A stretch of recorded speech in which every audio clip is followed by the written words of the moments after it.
There's a simple reason everyone loves Star Wars. It's that Star Wars is always clear. It starts at the beginning. This shot is famous because it captures the entire plot of the movie in a single image. But there's a big difference between a great shot and a great movie. And that's why it may be even more important how Lucas transitions to the next beat of the sequence. He does it by picking out a specific laser blast that hits one of the ships and cutting to two droids, reacting to the impact. Immediately after, a group of soldiers runs by, passing the droids we just met, and now Lucas follows the soldiers. Then, we see the next beat of the scene from their perspective too. That's how this sequence is built. Every new idea is introduced in context of what came before. Less than 3 minutes after the action starts, the audience knows what's happening, why it matters, and to whom it matters, which is why this moment works so well.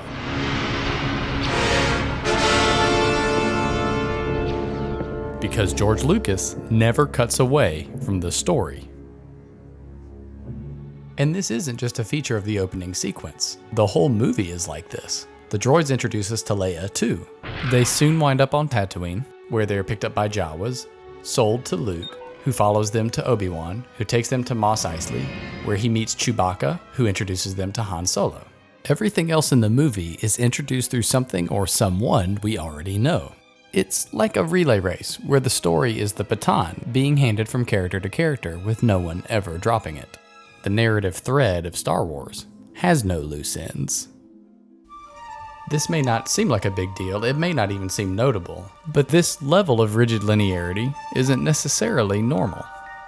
To take an example, more or less at random, the first Pirates of the Caribbean jumps a decade between its first two scenes and then introduces Jack Sparrow completely on his own and doesn't show any real urgency to wrap him into the larger storyline. And then they made me their chief. In Captain America, the hero and villain go almost half the movie before their paths cross at all. And this is true of many, many other movies. Some of the most iconic film edits in history are famous precisely because of how non-linear they are. None of this makes any of these movies difficult to follow or anything, but it does show that Lucas is going to extreme lengths to preserve this continuity, and he's doing it on purpose. You may think this is a fluke of how this movie came together, but The Phantom Menace has a much more complicated story and it unfolds in exactly the same way. That's why Amidala is introduced like this. It's Queen Amidala herself. And it's why we don't meet Anakin Skywalker until Watto calls him over, more than 30 minutes into the movie. This linearity can feel a little clunky, but it also means we immediately know who each new character is, no matter where in the narrative they appear. This is my apprentice, Darth Maul. This rule of continuity is much harder than it looks, but Lucas enforces it through all 6 of his Star Wars movies. Exceptions are rare and always immediately remedied by, say, a quick line of dialogue. I hit the ship, but they used a decoy. He never falls prey to the temptation to just show an entire planet full of people we've never met, moments before they all get destroyed, the consequences of which we have no idea what it's. You know what? We can deal with this some other time. That was garbage! But this is a perfect comparison. A New Hope has an almost identical scene, but this scene is so much more clear because Alderaan is introduced in the context of Leia, who we've known for almost an hour, and Grand Moff Tarkin makes it explicit that this is his leverage to determine the location of the Rebel base, which we've known from the very first shot that that's what the Empire is after. And so we can actually feel the tension of the moment, and then when Alderaan is destroyed, it means something. It feels like a loss. We've never even seen the surface of the planet, but we still have a sense of the kind of people who would live there because we've seen the kind of person that Leia is. I'm a member of the Imperial Senate on a diplomatic mission to Alderaan. You are part of the Rebel Alliance and a traitor. Take her away! The point is that carefully building these connections for an entire movie adds up, and so do a lot of other decisions that Lucas makes.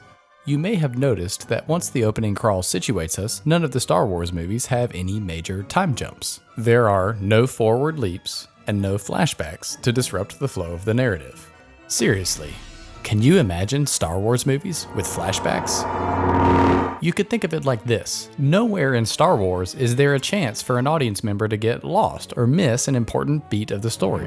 Look, sir, droid. It's the reason the Star Wars series appeals to people who usually wouldn't like that sort of thing. And then when I opened it and found it was science fiction, I thought, oh, crumbs, this is simply not for me.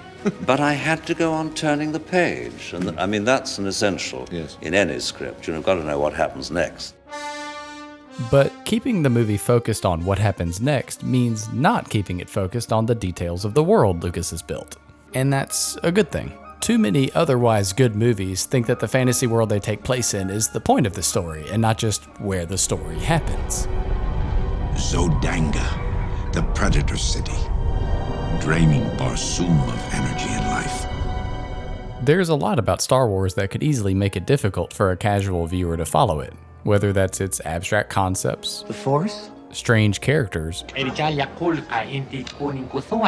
or obscure politics. I have just received word that the Emperor has dissolved the Council permanently. But the way that Lucas introduces foreign ideas in familiar context helps audiences catch on and keep up.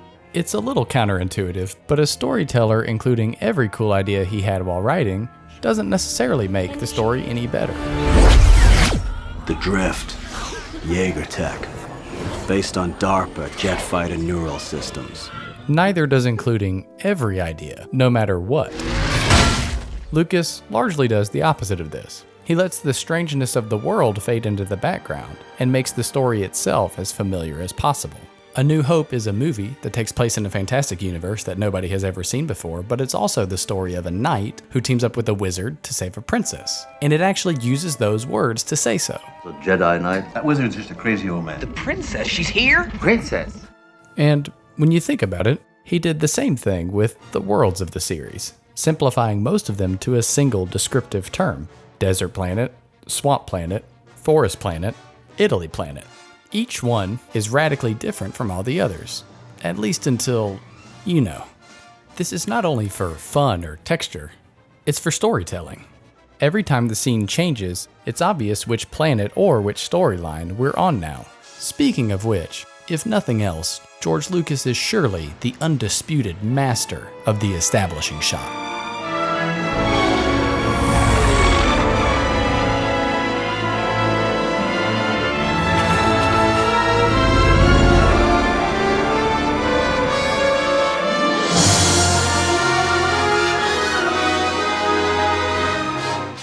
The proof that this insistence on clarity and continuity works isn't in the ticket sales or TV shows or theme parks Star Wars has inspired. It's right here. The throne room scene could easily have been the cheesiest thing ever. Instead, it's iconic. Because we can feel exactly what it means to Luke, to Leia, to Han, and to the Rebellion. While watching a Star Wars movie, you're immersed. Not just in the world of its story, but in the story itself. And even if it crosses an entire galaxy, you'll be following it every step of the way.